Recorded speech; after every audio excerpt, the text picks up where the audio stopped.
Here is the secret to attracting the most beautiful women. So the biggest thing is very, very beautiful women are getting unlimited amounts of attention. They're getting blown up nonstop. Their DMs are full. They have 10 guys trying to message them. And so the way you actually stand out is not by chasing. It's not by like going for it really fast. What you actually want to do is you want to be a bit more of a chase. You want to retract. You want to make your attention a bit more valuable and let her actually be like, all these guys are coming at me, but fucking Stefan, what's up with him? He doesn't want me. And that makes them want you more. A lot of people will give you this advice, but nobody tells you how to actually do it.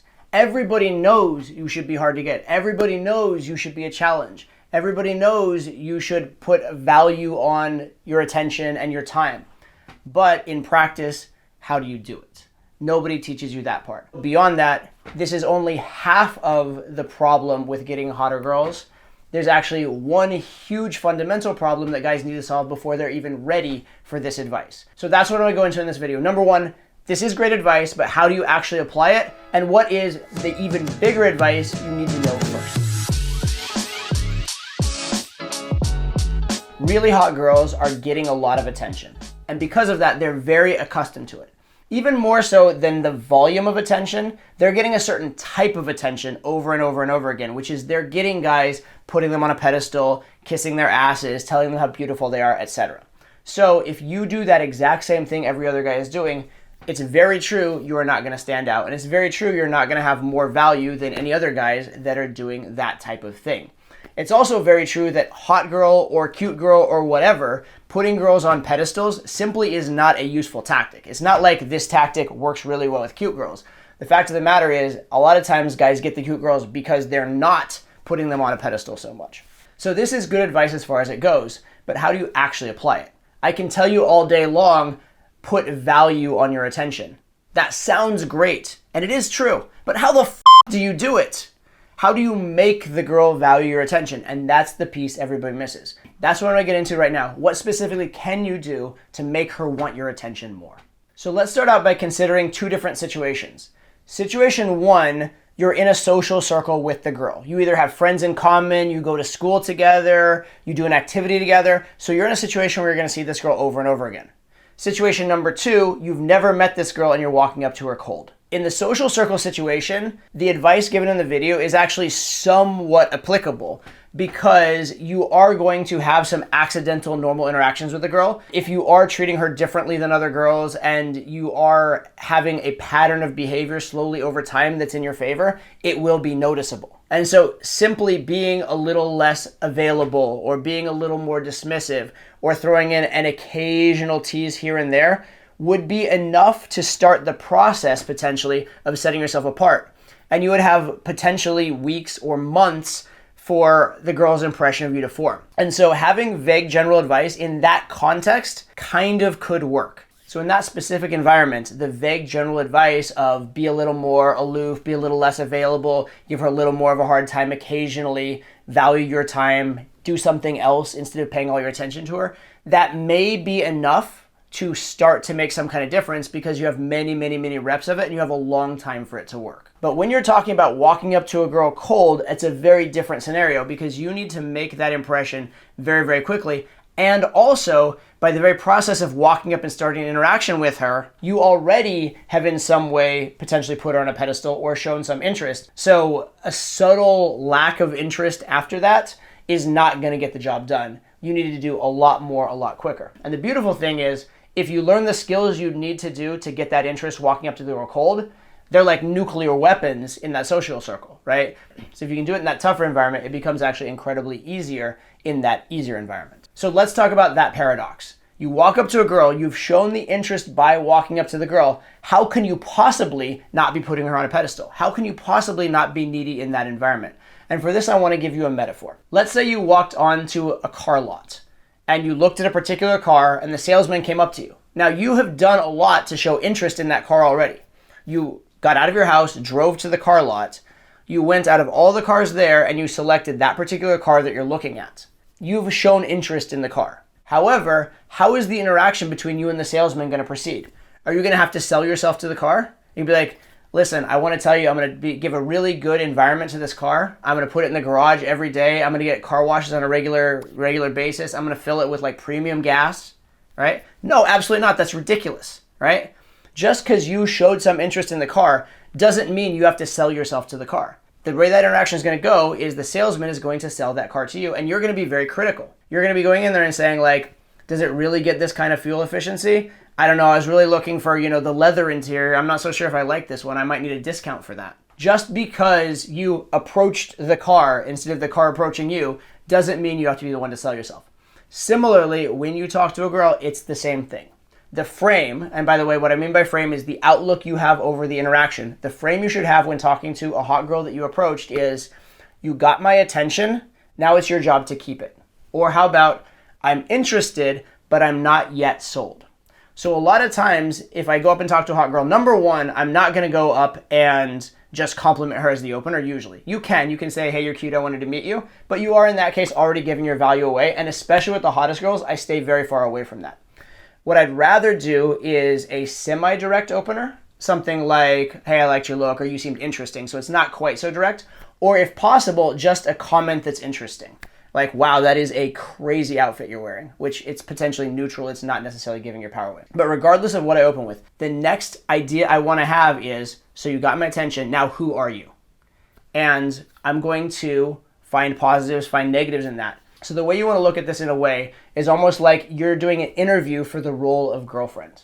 And so the fact that she was attractive and had a good first impression, that's enough to get the interview. But now you are screening for, is this someone you really like? Do you like the same activities? Do you like the same food? Are you emotionally compatible? Do you both like to go do the same things at the gym? All these kind of things are ideas that you could screen the girl on, and you could either like or dislike. You could give her shit about them. In fact, even if you really liked the idea, you could give her shit about it. The top companies screen for company culture. You can screen for girlfriend culture. So for example, one thing I particularly like in girls is I like fit athletic girls, right? I tend to go to the gym. I like to play sports myself. Let's say I find out that a girl, like I played soccer. Let's say I find out a girl played volleyball. I could screen her on that and be like, wow, that's cool that you played sports. You get some points for that, right? And the very fact that I'm assigning points or saying that I like that thing is already putting me in the interviewer role. If I wanted to be a little more of a hard interviewer, screening a little harder, I could be like, oh, that's cool that you played sport, but honestly, like if you played soccer, I would have fallen in love with you, but volleyball's still okay. That's more of a harder screen on the same idea. And so I can phrase it as a complete positive, a partial positive, or even as a negative if I feel the girl's a little too high and mighty, but oh shit, if you'd said soccer, that would have been the right answer. So there are different degrees of this, but the point is I'm giving her a hard time. Now, as the interaction with the girl proceeds, over time, you are going to have to let the girl know you're interested in her. Otherwise, it doesn't make sense to continue spending time with her. Why would you take a girl's phone number if you're not a little bit interested? Why would you go on a date if you're not a little bit interested? So how do you convey that amount of interest that it makes sense to continue the interaction while also conveying enough disinterest to keep her on her toes? Well, one good technique for that is what I call a push-pull, right? You can say a positive and a negative together. For example, I can't decide if I love you or hate you right now. Or, ooh, I really like what you said except for that part, right? Those kind of things where there's a positive and a negative together. And so you're showing some interest, but at the same time, you are still keeping that tension. So now that you understand the concept that while you are initially interested, there's still a process of winning you over that the girl can go through. You can still tease her, you can still give her a hard time, you can still like certain things and dislike other things. I want to bring up a really key point and actually one of the key distinctions in my initial example of why is a social circle different than cold approach. And this idea is a very old one in the study of game. It's an idea called active disinterest. All right? What you need to do is be actively engaged with the girl while showing disinterest. And the reason a social circle is much easier is because that active engagement happens naturally without you having to try. On a cold approach, you have to actually try to engage. So for example, let's say you're out at a bar and you want to show disinterest in a girl. The most disinterested thing you could do would be stand over against the wall and not approach her. Or even interact with your friends and not approach her.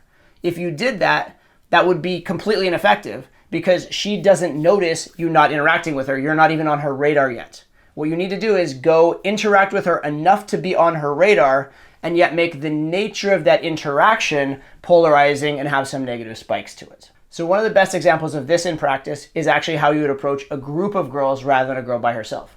Typically, if you talk to, say, 3 or 4 girls, it's very important to engage all the girls because if you don't, the girls who are not being engaged will get bored or upset and pull their friend away.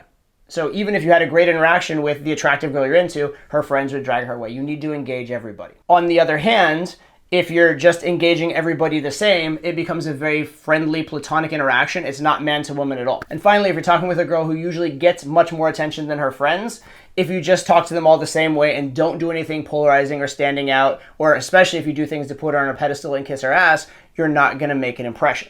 So the right cocktail of behaviors that works extremely well in this group setting is to be very nice and friendly and positive towards all the friends, and actually a bit negative towards the girl that you really, really like, right? So you might say stuff like, you guys are awesome. You guys are all my new best friends. I'm not so sure. I'm either going to love or hate you. And if we go back to this job interview metaphor, it's like, imagine if I was the CEO of McDonald's. For all the friends, I'm saying, you guys all have jobs at one of my restaurants. You guys can all be fry chefs. Just walk in the door. You have a job waiting for you anytime you want. They're all being offered something positive, right? It's a low-level thing, just friendship, not a relationship, but it's very, very positive. But the equivalent for the girl who's the target of your attention is more like, there's actually a board position up, but honestly, I don't think you're quite qualified for it, right? The prize is much, much, much bigger, but the actual vibe is negative. It's like, I'm doubtful whether you actually qualify. It's much more flattering in a way to be considered for the board position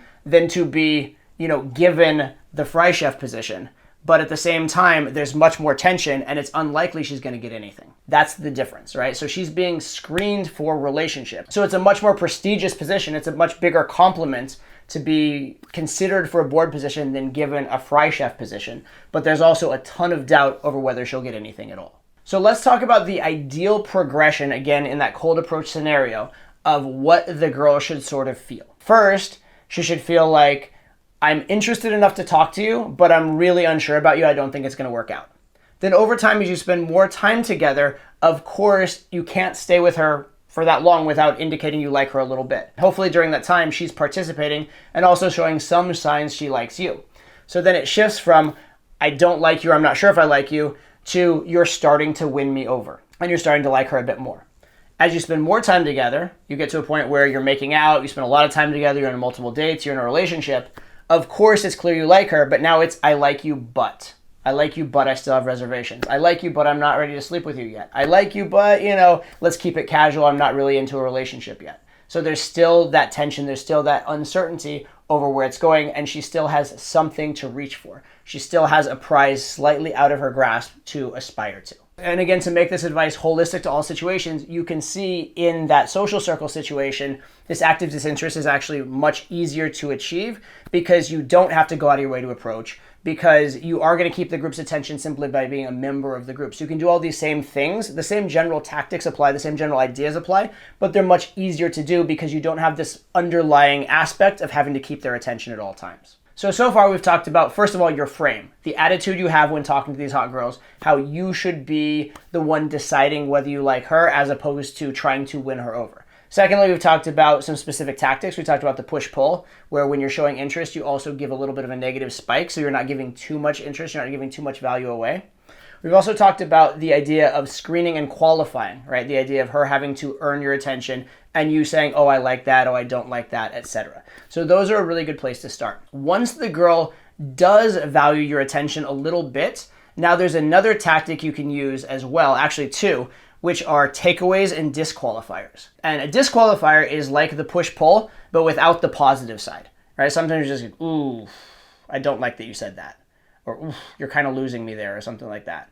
Or maybe she says something like, yeah, it was nice meeting you. That can be kind of a teasing one, I'm just kidding. When you actually do pull your attention away and she likes you, that shows her overtly that she likes you. She feels what it would be like to lose you, and it tells her that she likes you. It may have been this kind of nebulous thing. It makes it very concrete for her. It makes it a feeling in her body. Similarly, doing a takeaway. So say you're having a really, really good interaction and she's in a position where she's not about to leave, like she's locked into that venue or locked into that situation, then sometimes you taking your presence away and coming back can actually remind her how much she likes your presence. Or especially you can even, if she says something that you're kind of teasing her on or giving her a hard time about, you'd be like, oh yeah, sorry, see you later. You come back, she's like, no, wait, did I do something wrong, etc. This can be used, but you do have to be very careful with it, that you would do it at a time when she's kind of committed to a location and it's not gonna destroy the entire interaction. So these are some attitudes, some tactics, some specific things you can implement this very good advice that was actually given in the video. But there's one other big problem guys have with implementing this advice, which is that even before and underneath all the tactics, a lot of guys just become bumbling buffoons when they're around the hottest girls. Even beyond using specific good tactics and useful tactics to attract the hottest girls, the bare minimum is you need to be able to act like yourself around them, right? If you freeze up and can't even say something around the hottest girls, that's something to address first. Or if you fundamentally believe you're not worthy of the hottest girls, then that's something you need to address first. So typically when I teach guys about how to get the hottest girls, it's actually a two-step process. Step one is emotionally learn to treat the hottest girls exactly the same way you treat all the less hot girls, right? You may have experienced in your life, I know this was the case for me growing up, that I would have one or two girls I really liked who I put on a pedestal, and they never got attracted to me when I was growing up. But the girls that I didn't care about, that I just acted like my best self around and was not trying so hard to impress and was willing to walk away from, they very, very often did get attracted to me. And that's a phenomenon a lot of guys have. If you treated those really hot girls the same way you treat the girls that you don't like as much, and especially in a social circle setting where they're going to see you over and over again, a lot of times you'll actually start attracting those hot girls simply by treating them the same way you treat the less attractive girls. But then once you have that as a baseline, the information in the video we watched becomes very, very good, because now the major difference is the hotter girls are getting more attention and you do need to do something to stand out, right? So fundamentally, you need to be an attractive enough guy that when you get their attention, you do good things with it. And then from there, you need to learn how to get that attention. And that's when this idea of putting a prize on your attention, the idea of qualifying, framing, push-pulls, disqualifiers, takeaways, all that kind of stuff becomes super, super effective. And we call these two different areas inner game and outer game. The tactics are the outer game. The beliefs and the attitude about yourself and the ability to just be your best self is the inner game. So I'm not gonna go too much more into the inner game aspect in this particular video, but there's tons more information about that all over my channel and also in my free course, Winner Game, if you wanna check it out. By the way, you are subscribed to my channel, right? If not, do it right now. Okay, so that's it for this video, but let me know what other questions you have about putting this advice into practice. It's super key, and I would love to hear your feedback on it. Put that below, and I'll see you on the next one.